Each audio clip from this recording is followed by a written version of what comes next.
Alcohólicos Anónimos. 12 pasos y 12 tradiciones. Cuarto paso. Sin temor hicimos un minucioso inventario moral de nosotros mismos. Al ser creados, fuimos dotados de instintos para un propósito. Sin ellos, no seríamos seres humanos completos. Si los hombres y las mujeres no se esforzaran por tener seguridad personal, si no se molestaran en cosechar su alimento o en construir sus moradas, no podrían sobrevivir.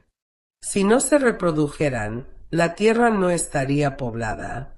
Si no hubiera ningún instinto social, si a los seres humanos no les importara disfrutar de la compañía de sus semejantes, no existiría sociedad alguna. Por lo tanto, estos deseos de relaciones sexuales, de seguridad material y emocional, y de compañerismo son perfectamente necesarios y apropiados, y sin duda provienen de Dios. No obstante, estos instintos, tan necesarios para nuestra existencia, a menudo sobrepasan con mucho los límites de su función apropiada. Poderosa y ciegamente, y muchas veces de una manera sutil, nos impulsan, se apoderan de nosotros e insisten en dominar nuestras vidas. Nuestros deseos de sexo, de seguridad material y emocional, y de un puesto eminente en la sociedad a menudo nos tiranizan. Cuando se salen así de sus cauces, los deseos naturales del ser humano le crean grandes problemas. De hecho, casi todos los problemas que tenemos tienen su origen aquí. Ningún ser humano, por bueno que sea, es inmune a estos problemas. Casi todo grave problema emocional se puede considerar como un caso del instinto descarriado. Cuando esto ocurre, nuestros grandes bienes naturales, los instintos, se han convertido en debilidades físicas y mentales. El cuarto paso es nuestro enérgico y esmerado esfuerzo para descubrir cuáles han sido, y siguen siendo, para nosotros estas debilidades. Queremos saber exactamente cómo, cuándo y dónde nuestros deseos naturales nos han retorcido. Queremos afrontar, sin pestañear, la infelicidad que esto ha causado a otras personas y a nosotros mismos. Al descubrir cuáles son nuestras deformaciones emocionales, podemos empezar a corregirlas. Si no estamos dispuestos a hacer un esfuerzo persistente para descubrirlas, es poca la sobriedad y felicidad que podemos esperar. La mayoría de nosotros nos hemos dado cuenta de que, sin hacer sin miedo un minucioso inventario moral, la fe que realmente obra en la vida cotidiana se encuentra todavía fuera de nuestro alcance. Antes de entrar en detalles sobre la cuestión del inventario, tratemos de identificar cuál es el problema básico. Ejemplos sencillos como el siguiente cobran una inmensa significación cuando nos ponemos a pensar en ellos. Supongamos que una persona antepone el deseo sexual a todo lo demás. En tal caso, este instinto imperioso puede destruir sus posibilidades de lograr la seguridad material y emocional, así como de mantener su posición social en la comunidad. Otra persona puede estar tan obsesionada por la seguridad económica que lo único que quiere hacer es acumular dinero. Puede llegar al extremo de convertirse en un avaro, o incluso un solitario que se aísla de su familia y sus amigos. Pero la búsqueda de la seguridad no siempre se expresa en términos de dinero. Muy a menudo vemos a un ser humano lleno de temores insistir en depender totalmente de la orientación y protección de otra persona más fuerte. El débil, al rehusar cumplir con las responsabilidades de la vida con sus propios recursos, nunca alcanza la madurez. Su destino es sentirse siempre desilusionado y desamparado. Con el tiempo, todos sus protectores huyen o mueren, y una vez más se queda solo y aterrado. También hemos visto a hombres y mujeres enloquecidos por el poder y que se dedican a intentar dominar a sus semejantes. A menudo estas personas tiran por la borda cualquier oportunidad de tener una seguridad legítima y una vida familiar feliz. Siempre que un ser humano se convierta en un campo de batalla de sus propios instintos, no podrá conocer la paz. Pero los peligros no terminan aquí. Cada vez que una persona impone en otros sus irrazonables instintos, la consecuencia es la infelicidad. Si en su búsqueda de la riqueza pisotea a la gente que se encuentra en su camino, es probable que vaya a suscitar la ira, los celos y la venganza. Si el instinto sexual se desboca, habrá una conmoción similar. Exigir demasiada atención, protección y amor a otra gente solo puede incitar en los mismos protectores la repulsión y la dominación, dos emociones tan malsanas como las exigencias que las provocaron. Cuando los deseos de conseguir prestigio personal llegan a ser incontrolables, ya sea en el círculo de amigos o en la mesa de conferencias internacionales, siempre hay algunas personas que sufren y, a menudo, se rebelan. Este choque de los instintos puede producir desde un frío desaire hasta una revolución violenta. De esta manera, nos ponemos en conflicto no solamente con nosotros mismos, sino con otras personas que también tienen instintos. Más que ninguna otra persona, el alcohólico debiera darse cuenta de que sus instintos desbocados son la causa fundamental de su forma destructiva de beber. Hemos bebido para ahogar el temor, la frustración y la depresión. Hemos bebido para escapar de los sentimientos de culpabilidad ocasionados por nuestras pasiones y luego hemos vuelto a beber para reavivar esas pasiones. Hemos bebido por pura vanagloria para poder disfrutar mejor nuestros descabellados sueños de pompa y poder. No es muy grato contemplar esta perversa enfermedad del alma. Los instintos desbocados se resisten a ser analizados. En cuanto intentamos hacer un serio esfuerzo por examinarlos, es probable que suframos una reacción desagradable.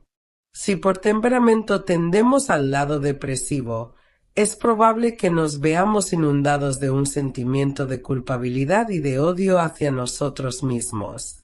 Nos sumimos en este pantano sucio, del que a menudo sacamos un placer perverso y doloroso. Al entregarnos mórbidamente a esta actividad melancólica, puede que nos hundamos en la desesperación hasta tal punto que solo el olvido nos parece la única solución posible. En este punto, por supuesto, hemos perdido toda perspectiva, por lo tanto, la auténtica humildad. Porque esto es la otra cara del orgullo. No es en absoluto un inventario moral. Es el mismo proceso que muy a menudo ha llevado a la persona depresiva a la botella y a la extinción. Sin embargo, si por naturaleza nos inclinamos hacia la hipocresía o la grandiosidad, nuestra reacción será la opuesta. Nos sentiremos ofendidos por el inventario sugerido de Alcohólicos Anónimos. Sin duda aludiremos con orgullo a la vida virtuosa que creíamos haber llevado antes de que la botella nos derrotara. Insistiremos en que nuestros graves defectos de carácter, si es que creemos tener alguno, han sido causados principalmente por haber bebido en exceso. Siendo este el caso, creemos que lo que se deriva lógicamente es que la sobriedad es la única meta que tenemos que intentar lograr. Creemos que, tan pronto como dejemos el alcohol, nuestro buen carácter renacerá. Si siempre habíamos sido buenas personas, excepto por nuestra forma de beber, ¿qué necesidad tenemos de hacer un inventario moral ahora que estamos sobrios? También nos agarramos a otra magnífica excusa para evitar el inventario. Exclamamos que nuestros problemas e inquietudes actuales están causados por el comportamiento de otra gente, gente que realmente necesita hacer un inventario moral. Creemos firmemente que si solo nos trataran mejor, no tendríamos ningún problema. Por lo tanto, Creemos que nuestra indignación está justificada y es razonable, que nuestros resentimientos son bien apropiados. Nosotros no somos los culpables. Son ellos. En esta etapa del inventario, nuestros padrinos vienen a rescatarnos. Pueden hacer esto porque son los portadores de la experiencia comprobada de Alcohólicos Anónimos. Con el cuarto paso, consuelan a la persona melancólica, primero mostrándole que no es un caso extraño ni diferente, que probablemente sus defectos de carácter no son ni más numerosos ni peores que los de cualquier otro miembro de Alcohólicos Anónimos. El padrino demuestra esto rápidamente, hablando abierta y francamente, y sin exhibicionismo, acerca de sus propios defectos, antiguos y actuales. Este inventario sereno, a la vez realista, es inmensamente tranquilizador. Probablemente el padrino le indica al recién llegado que junto con sus defectos puede anotar algunas virtudes. Esto contribuye a disipar el pesimismo y fomentar el equilibrio. Tan pronto como empiece a ser más objetivo, el principiante podrá considerar sin miedo sus propios defectos.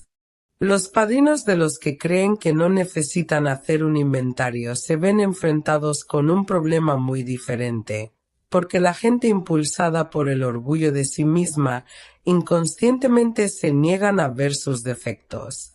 Es poco probable que estos principiantes necesiten consuelo. Lo necesario y difícil es ayudarles a encontrar una grieta en la pared construida por sus egos, por la que pueda brillar la luz de la razón. Para empezar, se les puede decir que la mayoría de los alcohólicos anónimos en sus días de bebedores estuvieron gravemente afligidos por la autojustificación. Para la mayoría de nosotros, la autojustificación era lo que nos daba excusas para beber, por supuesto, y para todo tipo de conducta disparatada y dañina. Éramos artistas en la invención de pretextos. Teníamos que beber porque estábamos pasándolo muy mal o muy bien. Teníamos que beber porque en nuestros hogares nos agobiaban con amor, o porque no recibíamos amor alguno. Teníamos que beber porque en nuestros trabajos teníamos un gran éxito, o porque habíamos fracasado. Teníamos que beber porque nuestro país había ganado una guerra o perdido la paz. Y así fue, ad infinitum. Creíamos que las circunstancias nos impulsaban a beber, y cuando habíamos intentado corregir estas circunstancias, al ver que no podíamos hacerlo a nuestra plena satisfacción, empezamos a beber de forma desenfrenada y nos convertimos en alcohólicos. Nunca se nos ocurrió pensar que nosotros éramos quienes teníamos que cambiar para ajustarnos a las circunstancias, fueran cuales fueran. Pero en Alcohólicos Anónimos, poco a poco llegamos a darnos cuenta de que teníamos que hacer algo respecto a nuestros resentimientos vengativos, nuestra autocomiseración y nuestro poco merecido orgullo. Teníamos que reconocer que cada vez que nos las dábamos de personajes, la gente se volvía en contra nuestra. Teníamos que reconocer que cuando albergábamos rencores y planeábamos vengarnos por tales derrotas, en realidad nos estábamos dando golpes a nosotros mismos con el garrote de la ira, golpes que habíamos querido asestar a otros. Nos dimos cuenta de que si nos sentíamos gravemente alterados, lo primero que teníamos que hacer era apaciguarnos, sin importarnos la persona o las circunstancias que nosotros creyéramos responsables de nuestro trastorno. A muchos de nosotros nos costaba mucho tiempo ver lo engañados que estábamos por nuestras volubles emociones. Podíamos verlas rápidamente en otras personas, pero tardábamos mucho en verlas en nosotros mismos. Ante todo, era necesario admitir que teníamos muchos de estos defectos, aunque el hacerlo nos causara mucho dolor y humillación. En lo que respecta a otra gente, Teníamos que eliminar la palabra culpa de nuestro vocabulario y de nuestros pensamientos. Para poder empezar a hacer esto, nos hacía falta mucha buena voluntad. Pero una vez salvados los 2 o 3 primeros obstáculos, el camino nos parecía cada vez más fácil de seguir. Porque habíamos empezado a vernos en nuestra justa medida, es decir, habíamos adquirido más humildad. Claro está que la persona depresiva y la persona agresiva y orgullosa son extremos de la gama de personalidades humanas y son tipos que abundan tanto en Alcohólicos Anónimos como en el mundo exterior. Muchas veces estas personalidades se presentan de forma tan definida como en los ejemplos que hemos dado. Pero con la misma frecuencia se encuentran algunas que casi pueden clasificarse en ambas categorías. Los seres humanos nunca son totalmente idénticos, así que cada uno de nosotros, al hacer nuestro inventario, tendremos que determinar cuáles son nuestros propios defectos de carácter. Cuando encuentre los zapatos a su medida, debe ponérselos y andar con la seguridad de que por fin está en el buen camino. Reflexionemos ahora sobre la necesidad de hacer una lista de los defectos de personalidad más pronunciados que todos tenemos en diversos grados. Para los que tienen una formación religiosa, en esta lista aparecerían graves violaciones de principios morales. Otros la considerarían como una lista de defectos de carácter, y otros como un catálogo de inadaptaciones. Algunos se sentirán muy molestos si se habla de inmoralidad, y mucho más si se habla de pecado. Pero todo aquel que dispone de un mínimo de sensatez estará de acuerdo en un punto, que dentro del alcohólico hay muchas cosas que no funcionan bien y que hay mucho que hacer para remediarlas si esperamos lograr la sobriedad, hacer el progreso y tener una verdadera capacidad para enfrentarnos a las realidades de la vida. Para evitar caer en la confusión discutiendo sobre los nombres que se deben dar a estos defectos, utilicemos una lista universalmente aceptada de las principales flaquezas humanas, los 7 pecados capitales: soberbia, avaricia, lujuria, ira, gula, envidia y pereza. No es casualidad que la soberbia encabece la lista, porque la soberbia, que conduce a la autojustificación y que está siempre espoleada por temores conscientes o inconscientes, es la que genera la mayoría de las dificultades humanas y es el principal obstáculo al verdadero progreso. La soberbia nos hace caer en la trampa de imponer en nosotros mismos y en otra gente exigencias que no se pueden cumplir sin pervertir o abusar de los instintos que Dios nos ha dotado. Cuando la satisfacción de nuestro instinto de sexo, de seguridad y de disfrutar de la compañía de nuestros semejantes se convierte en la única meta de nuestras vidas, entonces aparece la soberbia para justificar nuestros excesos. Todas estas flaquezas generan el miedo que es, en sí mismo, una enfermedad del alma. Luego, el miedo, a su vez, genera más defectos de carácter. Un temor exagerado de no poder satisfacer nuestros instintos nos lleva a codiciar los bienes de otros, a tener avidez de sexo y de poder, a enfurecernos al ver amenazadas nuestras exigencias instintivas, a sentir envidia al ver realizadas las ambiciones de otra gente y las nuestras frustradas. Comemos más, bebemos más y tratamos de coger más de lo que necesitamos de todo, temiendo que nunca tendremos lo suficiente. La perspectiva de trabajar nos asusta tan profundamente que nos hundimos en la pereza. Holgazaneamos y tratamos de dejarlo todo para el día de mañana. O, si trabajamos, lo hacemos de mala gana y a medias. Estos temores son como plagas que van royendo los cimientos sobre los que tratamos de construir una vida. Así que cuando Alcohólicos Anónimos sugiere que hagamos sin miedo un inventario moral, Tiene que parecerle al recién llegado que se le pide más de lo que puede hacer. Cada vez que intenta mirar en su interior, tanto su orgullo como sus temores le hacen retroceder. El orgullo le dice, no hace falta que te molestes en hacerlo, y el temor le dice, no te atrevas a hacerlo. Pero según el testimonio de los alcohólicos anónimos que han intentado sinceramente hacer un inventario moral, el orgullo y el miedo en estos momentos no son sino espantajos. Una vez que estemos plenamente dispuestos a hacer nuestro inventario, y que nos dediquemos a hacerlo con todo esmero, una luz inesperada nos llega para disipar la neblina. Conforme perseveramos en el intento, nace una nueva seguridad, y el alivio que sentimos al enfrentarnos por fin con nosotros mismos es indescriptible. Estos son los primeros frutos del cuarto paso.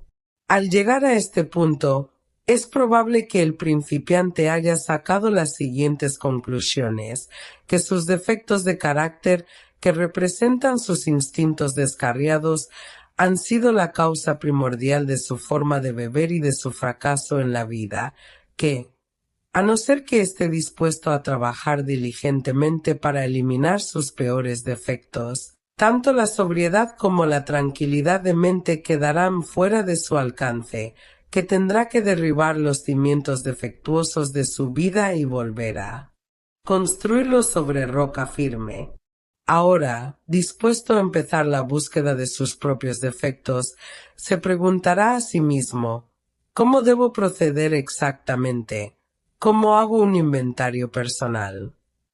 Puesto que el cuarto paso no es sino el mero comienzo de una práctica que nos habrá de durar toda la vida, podemos sugerirle que lo empiece examinando aquellos defectos que más le molestan y que más le saltan a la vista. Valiéndose de su mejor criterio respecto a lo que ha habido de bueno y de malo en su vida, puede hacer una especie de resumen general de su conducta en lo concerniente a sus instintos primordiales de sexo, de seguridad y de relaciones sociales.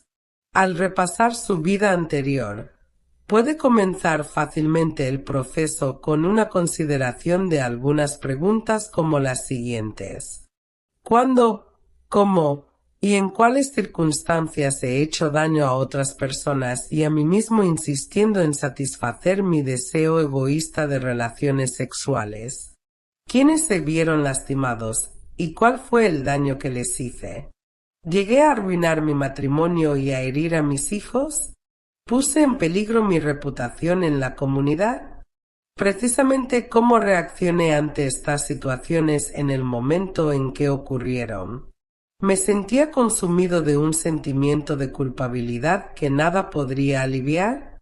Oh, insistí en que era yo la presa y no el depredador, intentando así absolverme. ¿Cómo he reaccionado ante la frustración en cuestiones sexuales? Al verme rechazado, ¿me he vuelto vengativo o deprimido? ¿Me he desquitado con terceras personas? Si he encontrado un rechazo o frialdad en casa, ¿lo he aprovechado como un pretexto para tener aventuras amorosas? Para la mayoría de los alcohólicos también son muy importantes las preguntas que tienen que hacerse acerca de su comportamiento respecto a la seguridad económica y emocional. En estos aspectos de la vida, el temor, la avaricia, los celos y el orgullo suelen tener el peor efecto. Al repasar su historial profesional o laboral, casi cualquier alcohólico puede hacerse preguntas como estas: además de mi problema con la bebida, ¿qué defectos de carácter contribuyeron a mi inestabilidad económica? Destruyeron la confianza que tenía en mí mismo y me llenaron de conflictos el temor y la inseguridad que sentía acerca de mi aptitud para hacer mis trabajos. Intenté ocultar estos sentimientos de insuficiencia con fanfarronadas, engaños, mentiras o escurriendo el bulto. Oh, me quejaba de que otras personas no reconocían mis talentos extraordinarios. ¿Me sobreestimaba a mí mismo y hacía el papel de personaje importante? Traicionaba a mis colegas y compañeros de trabajo a causa de mi ambición tan desmedida y mi falta de principios. Derrochaba el dinero para aparentar. Pedía dinero prestado imprudentemente, sin importarme si lo podía devolver o no. Era tacaño, negándome a mantener a mi familia debidamente. Escatimaba gastos en mis tratos comerciales de forma poco honrada, y los intentos para ganar dinero fácil y rápidamente en el mercado de valores y las carreras de caballos. Naturalmente, muchas de estas preguntas se aplican igualmente a las mujeres de negocios en Alcohólicos Anónimos. Pero el ama de casa alcohólica también puede causar la inseguridad económica de la familia. Puede falsear las cuentas de crédito, manipular el presupuesto para comida, pasar las tardes jugándose el dinero y cargar de deudas a su marido con su irresponsabilidad, derroche y despilfarro. Pero todos los alcohólicos que han perdido sus trabajos, sus familias y sus amigos a causa de la bebida tendrán que examinarse despiadadamente a sí mismos para determinar cómo sus propios defectos de personalidad han demolido su seguridad. Los síntomas más comunes de la inseguridad emocional son la ansiedad, la ira, la autoconmiseración y la depresión. Estas se originan en causas que a veces parecen estar dentro de nosotros y otras veces parecen ser externas. Para hacer un inventario al respecto, debemos considerar cuidadosamente las relaciones personales que constante o periódicamente nos han ocasionado problemas. Se debe tener en cuenta que este tipo de inseguridad se suele presentar en cualquier ocasión en que los instintos se ven amenazados. Las preguntas encaminadas a aclarar este asunto pueden ser así. Fijándome tanto en el pasado como en el presente, ¿cuáles situaciones sexuales me han producido sensaciones de inquietud, amargura, frustración o depresión? Considerando imparcialmente cada situación, ¿puedo ver dónde yo he tenido la culpa?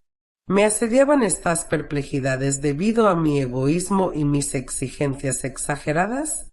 ¿O, si mi trastorno parecía ser provocado por el comportamiento de otras personas, por qué carezco de la capacidad para aceptar las circunstancias que no puedo cambiar? Estas son las preguntas básicas que pueden revelar el origen de mi desasosiego e indicar si tengo la posibilidad de cambiar mi propia conducta para así adaptarme serenamente a la autodisciplina. Supongamos que la inseguridad económica suscita constantemente estos mismos sentimientos. Puedo preguntarme a mí mismo hasta qué punto mis propios errores han nutrido las inquietudes que me van carcomiendo. Y si las acciones de otra gente forman parte de la causa, ¿qué puedo hacer al respecto? Y si no puedo cambiar las circunstancias actuales, ¿estoy dispuesto a tomar las medidas necesarias para adaptar mi vida a estas circunstancias? Estas preguntas y otras muchas que se nos ocurrirán según el caso particular contribuirán a descubrir las causas fundamentales. Pero nuestras relaciones retorcidas con nuestra familia, nuestros amigos y la sociedad en general son las que nos han causado el mayor sufrimiento a muchos de nosotros. Hemos sido especialmente estúpidos y tercos en este aspecto. El hecho fundamental que nos hemos negado a reconocer es nuestra incapacidad para sostener una relación equilibrada con otro ser humano. Nuestra egomanía nos crea dos escollos desastrosos. O bien insistimos en dominar a la gente que conocemos, o dependemos excesivamente de ellos. Si nos apoyamos demasiado en otras personas, tarde o temprano nos fallarán, porque también son seres humanos y les resulta imposible satisfacer nuestras continuas exigencias. Así alimentada, nuestra inseguridad va haciéndose cada vez más acusada. Si acostumbramos intentar manipular a otros para que se adapten a nuestros deseos obstinados, ellos se rebelan y se nos resisten con todas sus fuerzas. Entonces nos sentimos heridos Nos vemos afligidos de una especie de manía persecutoria y del deseo de vengarnos. Al redoblar nuestros esfuerzos para dominar y seguir fracasando en este intento, nuestro sufrimiento llega a ser agudo y constante. Nunca hemos intentado ser un miembro de la familia, un amigo entre amigos, un trabajador entre otros trabajadores y un miembro útil de la sociedad. Siempre hemos luchado por destacarnos del montón o por escondernos. Este comportamiento egoísta nos impedía tener una relación equilibrada con cualquier persona a nuestro alrededor. No teníamos la menor comprensión de lo que es la auténtica hermandad. Algunos pondrán reparos a muchas de las preguntas formuladas porque creen que sus propios defectos de carácter no eran de tanta envergadura. A estas personas se les puede sugerir que un examen concienzudo probablemente sacará a relucir esos mismos defectos a los que se referían las preguntas molestas. Ya que vista superficialmente nuestra historia no parece ser tan mala, a menudo nos asombramos al descubrir que así parece porque hemos enterrado estos defectos de carácter bajo gruesas capas de autojustificación. Sean cuales sean, estos defectos emboscados nos han tendido la trampa que acabó por llevarnos al alcoholismo y la infelicidad. Por lo tanto, al hacer nuestro inventario la palabra clave es minuciosidad. Para tal fin, es aconsejable poner por escrito nuestras preguntas y respuestas. Nos ayudará a pensar con claridad y a evaluar nuestra conducta con sinceridad. Será la primera muestra palpable de que estamos completamente dispuestos a seguir adelante.